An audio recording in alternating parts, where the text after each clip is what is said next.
Hadirin yang dirahmati Allah Subhanahu wa taala. Di antara keinginan atau azam, cita-cita, kepengen kita tuh adalah bahagia hidup di dunia dan selamat nanti hidup di akhirat. Itu adalah keinginan yang normatif semua orang. Jangankan kita yang beriman, bertakwa. Orang yang tidak beriman juga menginginkan keinginan yang sama. Kalau ditanya orang-orang kafir, juga sama seperti itu. Pengen bahagia di dunia dan selamat di akhirat. Semua. Bahkan sinyalemen di Quran pun begitu. Mengarahkan Al-Quran dan hadis itu agar kita harus punya keinginan bahagia di dunia dan selamat di akhirat. Tapi kemudian kita berpikir, apakah semua orang akan mendapatkan itu? Lalu kalau mendapatkan itu, bagaimana caranya, kan gitu ya? Pasti begitu. Agama Islam yang mulia dan agung ini, Pak, sudah membimbing kita, memberikan petunjuk, pengajaran, contoh, teladan, agar kita semua bisa bahagia di dunia dan selamat di akhirat. Apa di antaranya? Berakhlak yang mulia. Akhlak yang mulia. Semakin tinggi kemuliaan akhlak seseorang, maka semakin tinggi juga kesempatan untuk mendapatkan kebahagiaan di dunia dan keselamatan di akhirat. Sebaliknya, semakin rendah akhlak seseorang, semakin buruk akhlak seseorang, maka akan semakin jauh untuk meraih kebahagiaan di dunia dan keselamatan di akhirat. Di antara akhlak yang mulia yang Allah ajarkan dan Rasul contohkan apa? Memberikan maaf, Pak. Menjadi pemaaf itu susah, Pak. Ya, susah. Kalau minta maaf sekarang orang lebih gampang. Pakai WA, maafin saya ya. Selesai. Lah yang dimintakan maaf itu belum tentu memberikan maaf. Kita kan kalau salah posting, minta maaf, selesai. Tapi apakah memberi maaf itu bisa segampang itu? Enggak, Pak. Susah. Ya. Apalagi di saat kita punya kemampuan, baik kemampuan jasmani, kemampuan rohani, keilmuan, kekuasaan, untuk memberikan maaf itu berat, Pak. Kata Rasulullah SAW. Di saat kita punya kekuasaan dan kemampuan itu susah untuk memberikan maaf. Enak aja. Udah salah dia baru minta maaf. Ya. Begitu, Pak. Kita saya lah. Dulu giliran nyakitin lupa dia. Sekarang udah giliran begini baru dia minta maaf. Oleh karena itu Allah nih, Pak, perkara minta maaf ini dalam surat Al-A'raf ayat 199 tuh, Allah berpesan, khudil afwa, jadilah engkau seorang pemaaf. Allah yang nyuruh kita, Pak. Jadilah engkau seorang yang pemaaf, disuruh oleh Allah Subhanahu wa taala. Wa'arid wa'mur bil 'urf wa'arid 'anil jahilin.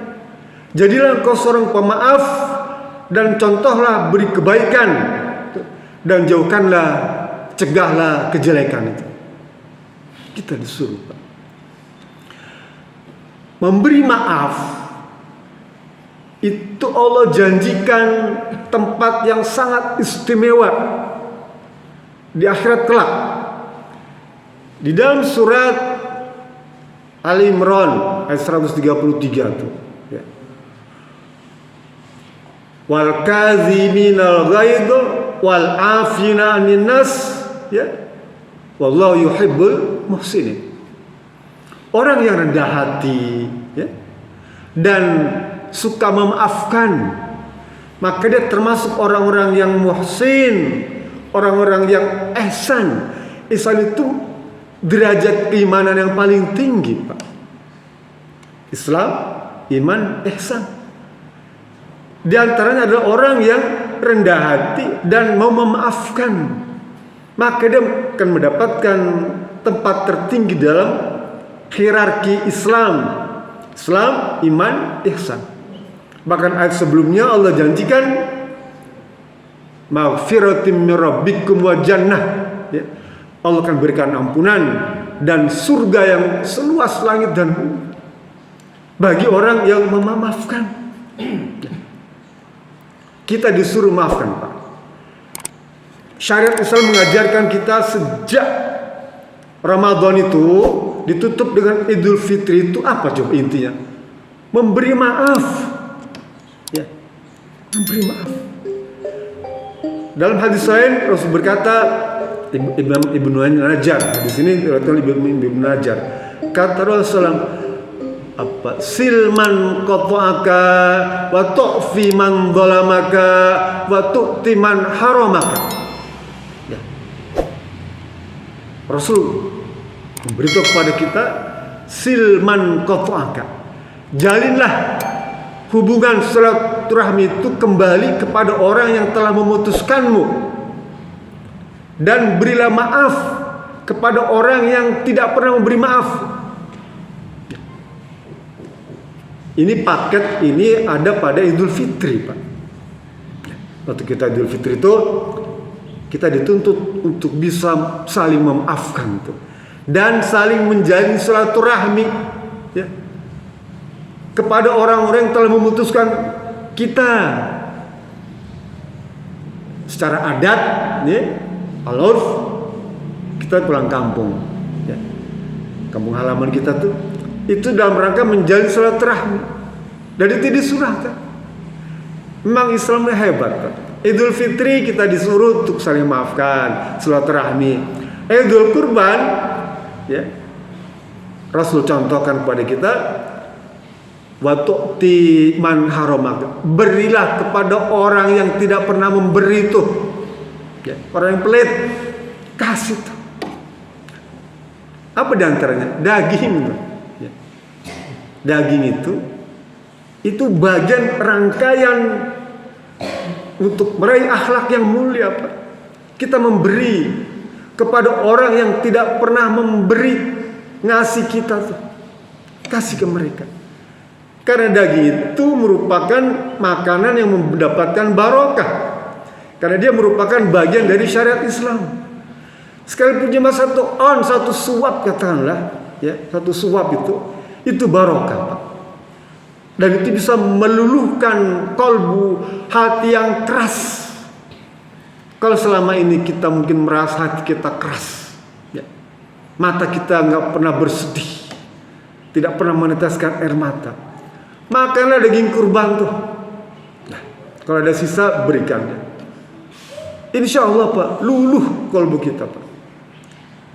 Jadi memberikan maaf, kemudian silaturahmi, dan memberi. Ini ada akhlak yang mulia, Pak. Akhlak yang mulia, yang dijanjikan Allah Subhanahu wa taala surga, bahkan kebahagiaan di dunia. Abu Ya'la, sahabat Nabi, Pak. Dia dikasih tahu oleh Rasul, "Wahai Abu Ya'la, mau enggak kamu aku kasih tahu, ala ukhbirukum bi amalin yuhrimuhun nar, di mana neraka haram, badan kamu tuh dia haram disulut oleh neraka, atau neraka haram bagi dirimu." Tuh. Mau ya Rasulullah? Ya. Lalu harus bilang, ala kulli hayyinin layyinin qaribin sahlin. 4.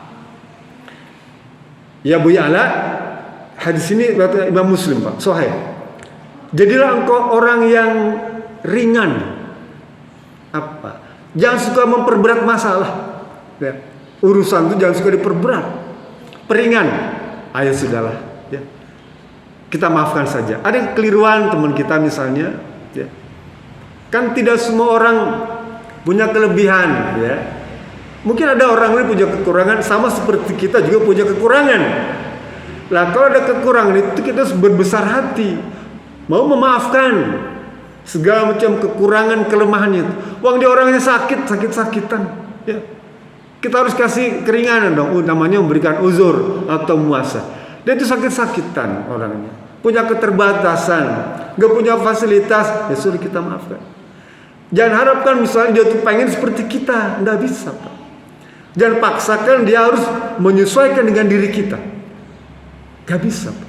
Kitalah yang bisa menyesuaikan dengan mayoritas, ya, selama itu tidak bertentangan dengan Islam, gitu ya.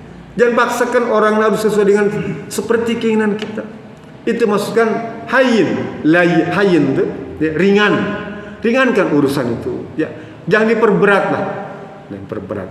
Yang kedua, layyin, lembut, ya. Lembut itu dari sisi ucapan.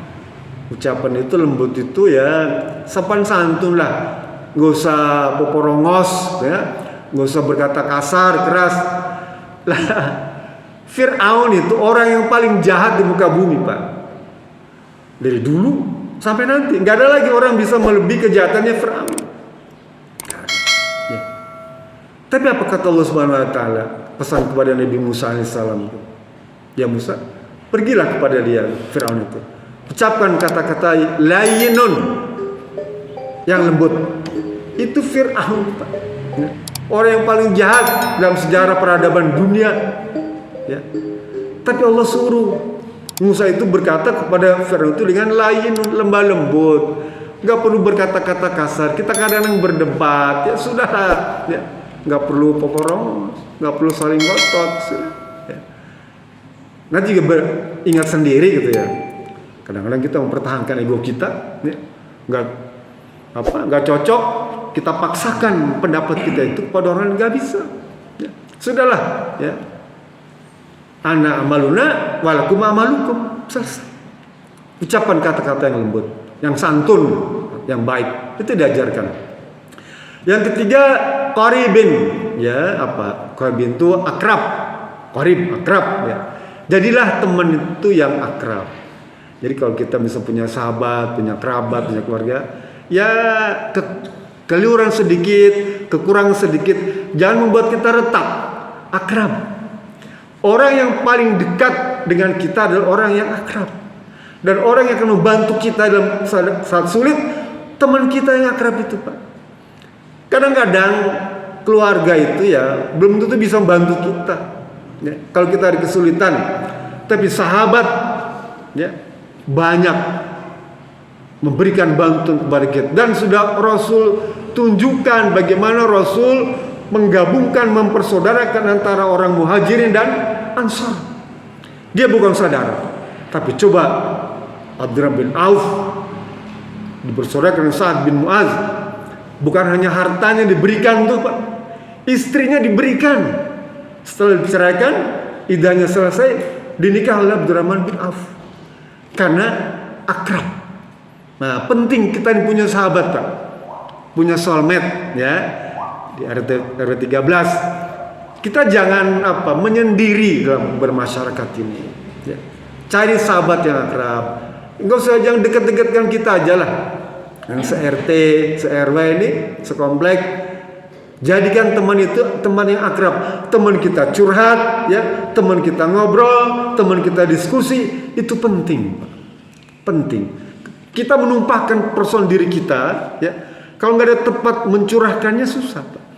Kadang-kadang kita dengan istri marah, dengan anak marah, sahabat dengan pengalaman yang banyak, apalagi usianya lebih tua, ilmunya lebih tinggi, dia mesti bijaksana. Ini ada masalah nih Pak. Menurut Bapak pendapatnya gimana ya? Dengan pengalaman dia tuh akan banyak Pak ilmu yang kita dapatkan. Dan yang terakhir, yang keempat, sahlin. Sahlin ini sahal, mudah. Mudahkanlah segala macam urusan itu Pak. Mudah, ya. Jangan dipersulit. Persoalan apa saja, persoalan bermasyarakat, berorganisasi, ya, berjamaah, ibadah, mudahkan. Jangan bikin susah. Ibadah ini mudah, ya. Ad-dinu yusrun. Agama itu mudah. Ibadah itu mudah, ya. Jangan persulit. Yasiru wala tu'asiru. Permudah urusan agama ini, jangan kau persulit. Basyiru wala tunafiru. Kasih kabar orang-orang yang belum senang ke masjid tuh. yang belum suka ke masjid itu, kasih berita gembira kepada mereka. Dan jangan sampaikan berita yang membuat dia lari, nggak mau ke masjid diomongin, ya, disindir-sindir, disinggung-singgung. Lah jangan, ya, basyiru walau tunafiru. Kasih berita yang enak, di masjid enak tuh. Ya. Besok ada hafal Quran tuh, datang juga. Saya nggak pernah ngaji, nggak apa-apa. Ya, ada gulai kambing, gulai sapi, tuh kita datang. Tuh, kasih kabar gembira kepada mereka.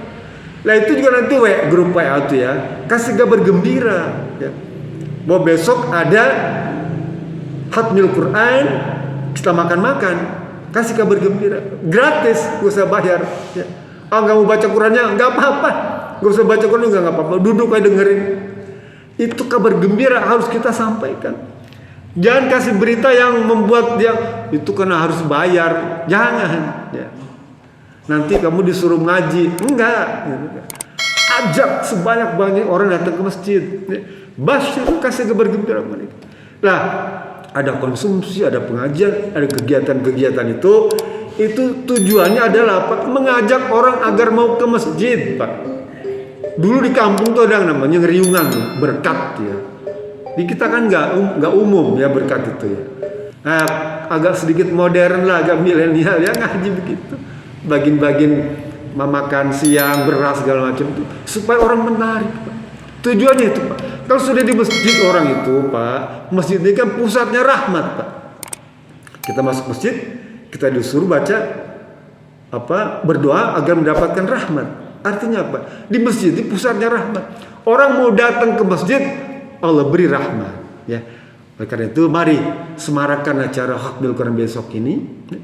Ajak yang belum bisa datang itu supaya mau datang ke masjid. Itu saja. Bila bisa belilah. Assalamualaikum warahmatullahi wabarakatuh.